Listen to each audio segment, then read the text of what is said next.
ladies, this is what it looks like when you over-spiritualize a very toxic situation. This woman said that her husband started working with this lady, and for some reason, she felt uneasy about this particular woman. She said that her husband had worked with women in the past, and she thought nothing of it. But this woman made her feel uncomfortable. This is the first red flag. Her intuition was already intercepting the situation to warn her. She then communicated her uneasiness with her husband, who basically just dismissed it, right? And this is the second red flag, because how do you completely dismiss your wife's discomfort like that? No attempt at setting boundaries or making her feel comfortable in any way. You just kind of steamroll over that and continue working with this woman.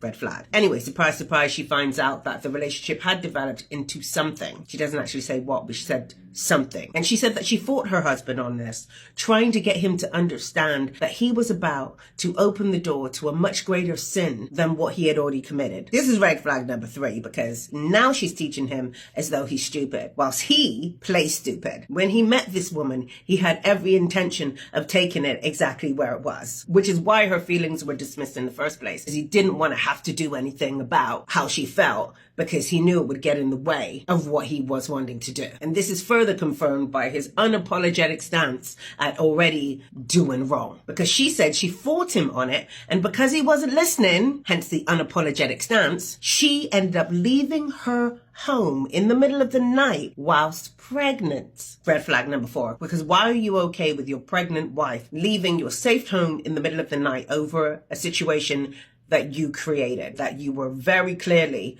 and knowingly wrong about at the time? Because the relationship had already gone into inappropriate territory. So what was your stance? What were you arguing about exactly? This whole thing whereby she's leaving in the middle of the night over something you know is wrong indicates a complete and utter disregard for her feelings, and her safety. Yet in this story time, she goes on to kind of blame herself, because she says, I left the house, and after I left the home, he fell into sin. And maybe if I hadn't have left, that wouldn't have happened. Now, I want to make it clear to everybody here that he did not fall into that situation. He willingly walked into it, eyes wide open. And he was going to do it, whether she stayed, begged, and pleaded with him or not. That was just going to happen. So the way that I see it, her leaving was the better thing to do for her and her baby. And then she said, after everything was said and done, that she chose to reconcile with him over divorce.